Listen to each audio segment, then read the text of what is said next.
It doesn't sound like a trade is materializing for Brandon Ingram just yet. So what would it look like if the Pelicans were to keep him next season? I'll break down the rotation and the risks associated with keeping him on the roster. It's a 4th of July episode of Locked On Pelicans. Let's go.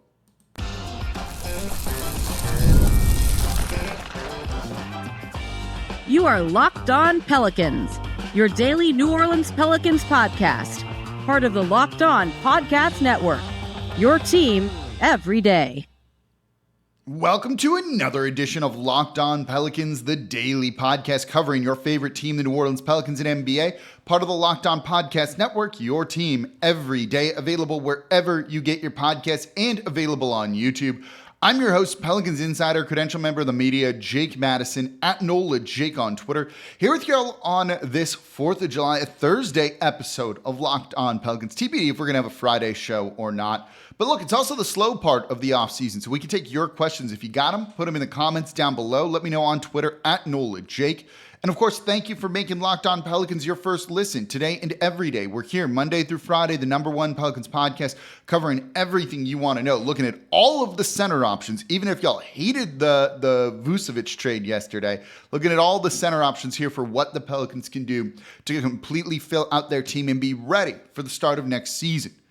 So subscribe, over 10,000K on YouTube as well. Become an everydayer, listen Monday through Friday to Locked On Pelicans. And if you're an everydayer, let me know in the comments down below. But let's switch gears from trading Brandon Ingram to keeping Brandon Ingram, because it doesn't sound like a deal is materializing. And some of the trades that we've heard, particularly the Sacramento Kings being one of the more aggressive teams trying to get Ingram. Look, Kevin Huerter, Harrison Barnes, 2 first-round picks isn't the most appealing thing. Though, if you're an everydayer, you know why that could be the deal that gets done. It allows you to get another move. So it's kind of indirectly getting you a starting center. But what if just nothing's good, right? The Pelicans aren't going to just give away Brandon Ingram for pennies all the dollar. So what if they keep him going into next season? So before we even get into the rotation, his role, what all of that would look like, they're not going to go into next season with him on the roster without him signing an extension. And it's been pretty clear that they don't view him as a max contract guy. They're not going to commit max contract money to him. And it doesn't sound like any other team really wants to either, because, look, if they were going to, he'd be on that team by now, it feels like. You know, that money, you're not just trading for Brandon Ingram, you're trading for Brandon Ingram and the contract that you're going to need to give him, and giving him a max deal, 4 years and $208 million. That just doesn't seem right. Now, I think we're hitting the point where Brandon Ingram is becoming underrated because people don't like him that much. This is still a guy that averages near 25 points per game. You know, he's 22, 23 point per game guy. 5 assists, 5 rebounds. Is still a very good player, can go and score. He needs to change his shot selection, certainly. There's a couple other things that he needs to grow with his game, absolutely. But let's not act like this dude is like trash or garbage or something like that, because he absolutely isn't. Does he fit this Pelicans team? Probably not. But he's still a good player, and so it's not like you just give him away. And maybe this is kind of hitting that point where, you know, it started a snowball effect of like, get rid of him, he's terrible. No, he's not, but he just doesn't fit. And so, yes, they should move him and try and fill out the roster in a way that makes more sense to build around Zion Williamson. But let's say they can't. They're going to then have to come to an agreement on an extension, because, look, you can't go into next season with him as an expiring deal. One, that means he could walk for nothing at the end of next season. And it's one thing to let Jonas Valanciunas walk for nothing because he wasn't going to play here. He didn't want to be here anymore. It's one thing to let that guy go where you weren't going to get anything of value for him in any way. And look, they tried to trade Jonas the past 2 years and really couldn't come to any sort of deal. It's another thing to let Brandon Ingram walk with nothing in return. Jonas just went and got a $10 million per year deal. He's not on the same level as Brandon Ingram is. So you can't let Ingram walk for free. And this is, one of the last pieces of that Anthony Davis trade. So letting him walk for nothing kind of reduces the return you get on that Anthony Davis trade and makes us look at that, hindsight's 2020, much differently than we would have otherwise. So that's not something that the Pelicans are going to be okay doing, not something that they want to do. That's just kind of the human nature part of this built into it as well. So if you go into next season and he is an expiring deal, you lose leverage in trade negotiations by the day.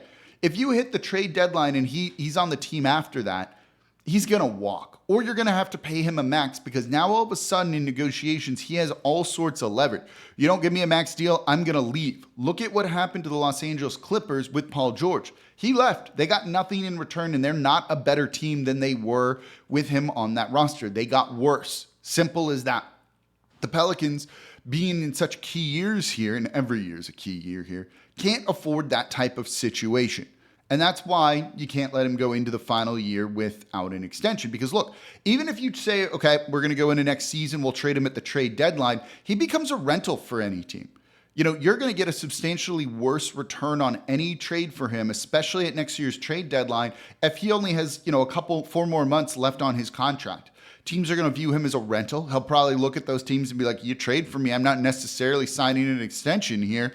And that means those teams are going to offer less. If you think Kevin Huerter, Harrison Barnes, and 2 first-round picks is a bad return for Brandon Ingram, wait till you see what they would get for Brandon Ingram at the trade deadline next year if he hasn't signed an extension.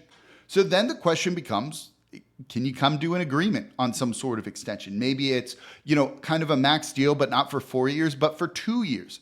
Is it a 4-year deal that's somewhat team friendly, but maybe also not the most team friendly? Does that make it harder to trade him in the future? Does it make it easier to trade him in the future? This is the type of stuff that the Pelicans front office is weighing right now. Are you going to be able to trade him for more, less later down the line, depending on the contract that you give him? Those are all very big questions and things that this franchise needs to try and navigate. It's silly, right? Because the best time to ever trade someone is when they have the most years left on their deal, most team control possible. It's usually the first year of an extension that people sign. Now, you can't trade guys for 6 months to a year after signing them to one of those type of extensions.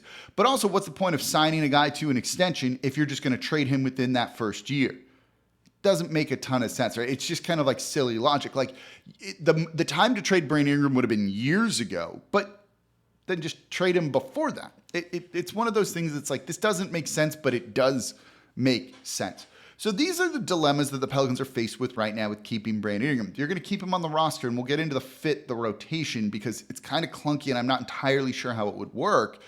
You have to extend him. And is that a good or a bad thing? Let me know what you think in the comments down below, because look, CJ McCollum is not being traded this summer.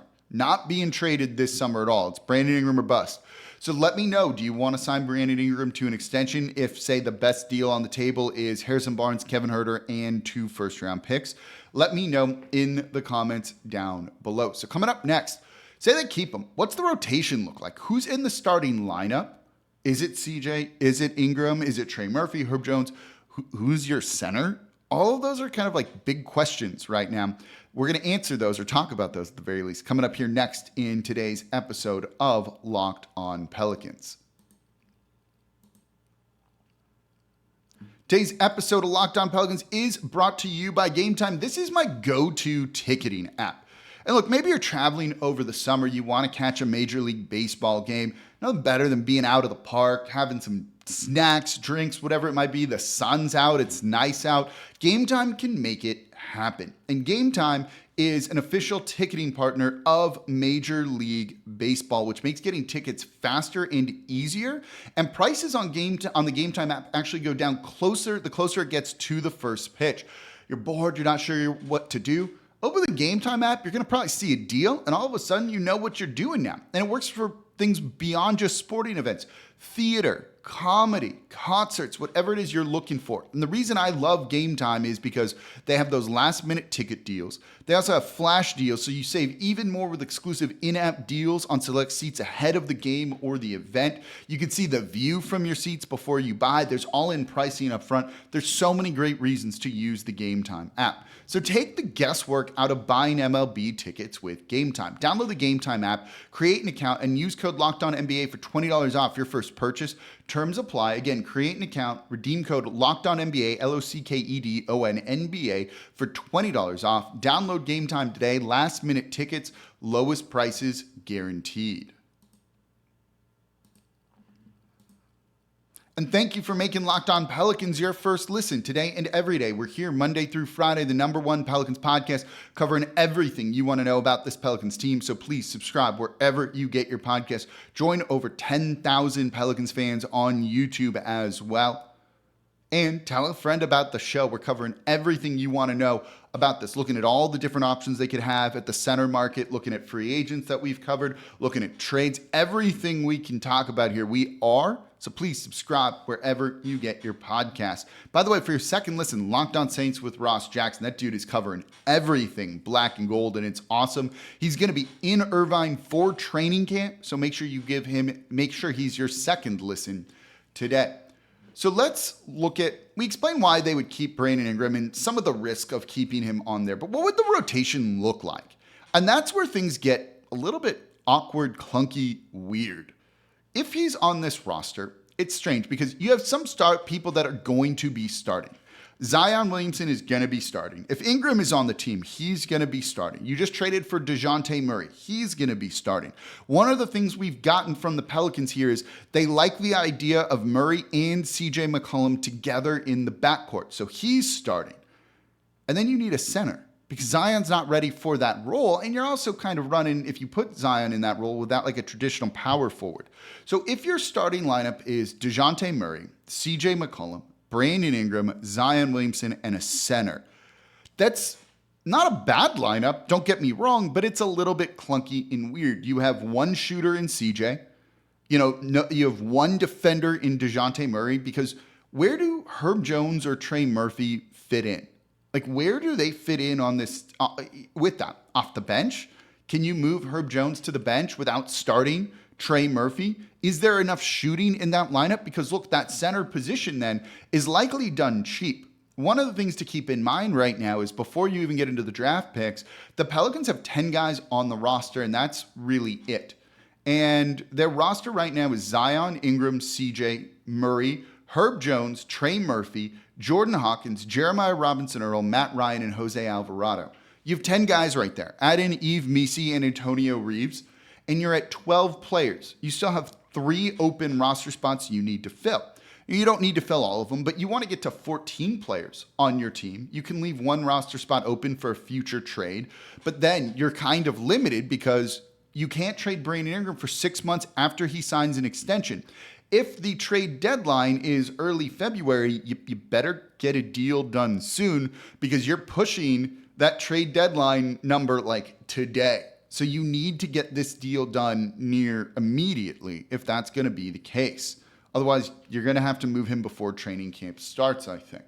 So you need to fill out, let's call it 2 roster spots. That's not the easiest thing to do given that, the Pelicans basically have to sign 2 front court players then. You need a starting center and probably one other one, to be perfectly honest.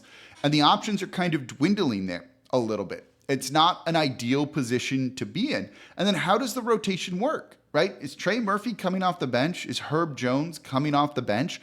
They want Trey to start. CJ's not going to be coming off the bench, whether you want him to or not. They've kind of telegraphed and said to us, well, we like Dejounte Murray and CJ in the backcourt together. That's maybe why they went for Dejounte Murray over Trey Young, because I do agree that Trey Young and CJ as the same backcourt absolutely would not work.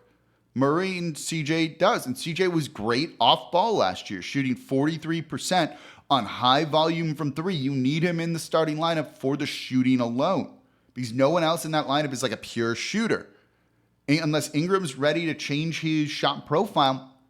And then here's the thing with it, right? Like he said he wanted to have a point guard that helped him shoot more threes his first year here in New Orleans when they had Lonzo Ball. Okay, but let's go back to his time with Team USA this past summer. He was bad. He did not work as an off-ball guy. So if you have him out there with Dejounte Murray, with Murray having the ball in his hands and Ingram being more off-ball, does that actually work? Is that a style that Ingram can play? Is that something he wants to do? He likes having the ball in his hands. I talked to him, during media day last year, and one of the things I asked him about when talking to him about Borrego was like, what's it going to look like? And he said, oh, they're going to put the ball in my hands. And this dude was excited about that. And he struggled without the ball in his hands when he was with Team USA, when it was Jalen Brunson being the main guy on that team. to the point where he got sick and then they benched him because he was sick, but was he actually, and was that maybe to save face a little bit? Open-ended question right there. How does this work? Like, what's Ingram's role with Dejounte Murray out there when you know the majority of like the primary ball handler reps are going to be Murray, are going to be Zion Williamson? Are you going to pay, at that point, Ingram $36 million to be a third option, fourth option, something like that? That's where this gets a little bit clunky really fast. Now, you can make the rotation work, right? It's a rotation for a reason. Ingram can come out, you can put Trey in, you can take Murray out and then put Herb Jones in. There's definitely things that you can do where that rotation works, and that's a lot of talent in the starting lineup.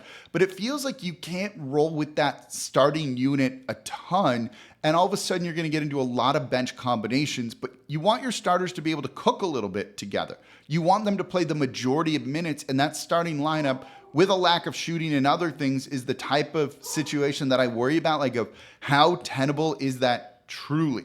Talented, yes, but does that lineup work, particularly when you don't know what or who, well, not what, but it's going to be a who the center is going to be. Is Yves Missi ready for that role? Do you just have to play him there out of like necessity? Is it someone that, another just like minute soaking center, which again, I don't mind them going cheap at the center position, but you still need somebody there that can do something. And you don't really have that option right now. We talked about the kind of two big needs for the Pelicans this offseason was a point guard, well, they addressed that, and then center. So you figured Ingram was going to help you get one of those, and you're going to have to go cheap at the other position.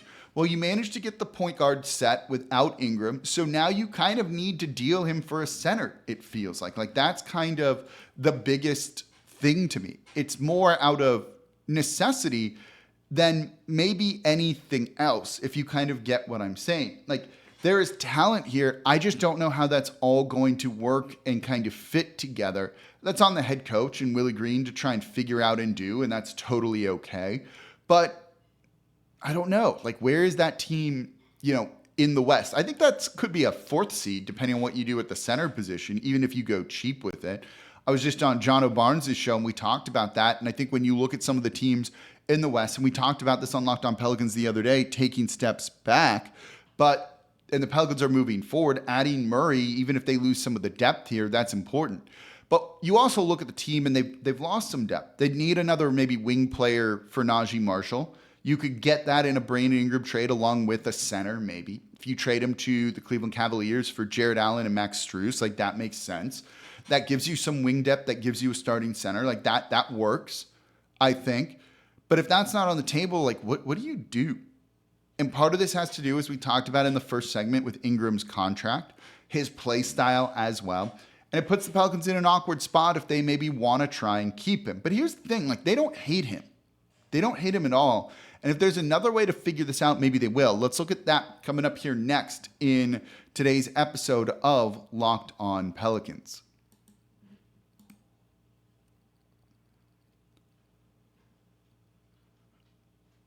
And thank you for making Locked On Pelicans your first listen today and every day. We're here Monday through Friday, the #1 Pelicans podcast, covering everything you want to know about this Pelicans team. So please subscribe wherever you get your podcast. Join over 10,000 Pelicans fans on YouTube as well. And now for your second listen, Locked On Sports Today. It's the first ever national sports 24/7 streaming channel on YouTube. And now it's also available on Amazon Fire TV in the free Fire TV channels app. Locked On Sports Today is here for you 24/7, covering the top sports stories of the day with the local experts of Locked On, plus our national shows covering every league. Find Locked On Sports Today now available on the free Fire TV channels app. You don't need all that yelling if you're listening to Fox Sports or ESPN. Just go where the news is, the sports are, all of that. They got it over at Locked On Sports Today, streaming 24/7, part of the Locked On Podcast Network, your team every day. And become an everydayer of Locked On Pelicans. That means you listen Monday through Friday. And if you are, let me know in the comments down below on YouTube. So we've kind of gone over why you would trade Brandon Ingram, what the risks of keeping him are too, and, why you would keep him. Part of this is they do like him. right? Like David Griffin loves Brandon Ingram. Like we know that. Everyone in this building loves Brandon Ingram. And one of the big things here is Brandon Ingram wants to be here. We see Dejounte Murray wearing Pelicans gear already before the trade is official, and we love that. We go nuts for that sort of stuff. So having a player who wants to be here in a small market that doesn't normally have that kind of appeal to players around the league is an important thing to consider and to factor into all of this. So that's worth keeping in mind when it comes to Brandon Ingram and who he is and all of that. The other thing to keep in mind is he's talented. Like I said, I think the pendulum has swung a little too far in like hate towards Brandon Ingram. I don't think the fit is there between him and Zion with his current play style. But if he changes that, it's an entirely different conversation to have. You know, if he takes a team-friendly deal that's not anywhere close to a max, we're having a different conversation. And that changes the math, the calculus of looking who you look to trade. If Ingram takes a real cheap deal, not real cheap, like he's going to get paid, but not $208 million, maybe it's in a 150 range, 160 range, 180 range, maybe that changes it a little bit. If you sign him to a deal like that, then all of a sudden, maybe do you look to move CJ McCollum, right? You can run Brandon Ingram at the 2 guard, and your starting lineup could be something like Dejounte Murray, Herb Jones, Brandon Ingram, Zion, and a center, right? Is that 5 guys? Murray, Jones, B.I., Zion, and a center. And that looks different, right? You know, you could put Trey Murphy in there too, potentially, instead of Herb Jones. Like, all of those become possibilities depending on what Brandon Ingram signs for. So what he's willing to take, you know, kind of maybe determines his future with this team a little bit, because they're not going to just kick him out the door. It's not like, get the heck out, don't let the door hit you on the way. They love him. It's a guy who wants to be here, who goes out and does play hard. And look, he tried more on defense than he ever has before this past season. Again, the fit is clunky. You know, he acknowledged he maybe needs to shoot more threes. And I think this was, you know, a sobering end of the season for him, where if he does the introspection, and it sounds like he's willing to do that, and I've talked about this a lot, that he might come back and look like a completely different player. And that all of a sudden means things are a little bit different. If he wants to actually take 8 threes per game, and he should. He chooses not to. If he wants to fit in more, if he wants to do all of that, this is an entirely different conversation. Take less money, or take what the market's going to give you, which is not a max deal right now, and play the style of ball that fits in around Zion Williamson and be willing to be more of an off-ball guy. There will be times when he has the ball in his hands and he's creating, because he is a selfless player at times and willing to pass and can make the passes with his size too. He can play point forward. Then all of a sudden, this is different. And I think we're then very much open to having him on the roster. But it depends on those factors, which are big unknowns and big question marks right now. And when you're trying to maximize this window, because look at the second apron and how teams are terrified of it. Clippers let Paul George go for nothing because they were terrified of the second apron, not this year, but years from now, which admittedly I think is dumb. Worry about it then. I talked about this on Locked On NBA, actually, on the Wednesday show, so go give that a listen if you haven't. If you want, it's kind of like a lot of CBA talk. We dive into it, and it was really interesting. Then you can look at moving CJ McCollum and seeing if you can get a center. I guarantee you at one point, it's too late now because they've used their cap space, you probably could have traded CJ McCollum for Wendell Carter Jr. and maybe some sort of pick. That would have been your starting center. You would have shed some salary because Orlando had, salary cap space. It's too late for that. They've spent that money now. But that option could have been there. But they were worried about Brandon Ingram. If Ingram had come to them and said, I'll take less money, that deal could have been done, and I think you could have seen a starting lineup of Dejounte Murray, Herb Jones, Brandon Ingram, Zion, and Wendell Carter Jr., with Trey Murphy off the bench potentially, or Trey starting and then Herb coming off the bench. And then you still have financial flexibility to fill out the rest of your roster more so than where the Pelicans are right now. But he clearly didn't do that. If he was willing to take less money, a deal would be done. We'd hear about the extension. This would be simplified. So that kind of tells you where his head's at. And look, he should be trying to get the bag. I don't fault any player in the league for trying to get the most money possible. But those type of doing that might mean you get traded and don't get what you want, and things are going to be different for you. And that's the risk of doing that. That's the trade-off of trying to go and get that bag. It's like, do you? I totally get it. Like, I don't blame Najee Marshall or anything for trying to go and get the money here. Any player. Jose Alvarado is going to kind of be faced with this very soon. And the Pelicans are going to have to determine what they want to do with him. So that's where we kind of stand with this. Yeah, they could keep him, but things are a little bit awkward and clunky. And the financials, as David Griffin mentioned, are a factor into this. And it's not just we want to be cheap, the organization wants to be cheap. It's you are limited in your team building to a degree by what you might offer him in the future. Those are all factors into this.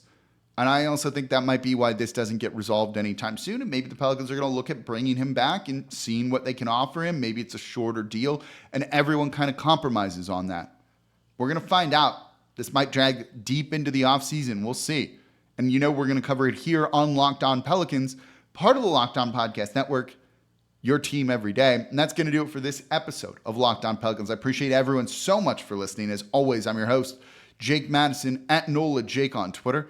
And I'll maybe be back with y'all tomorrow. Give me some good questions. Maybe we'll do a mailbag episode. I'll answer all of those. Make my life a little bit easier. Put them in the comments. Let me know on Twitter, at NOLA Jake. See y'all next time.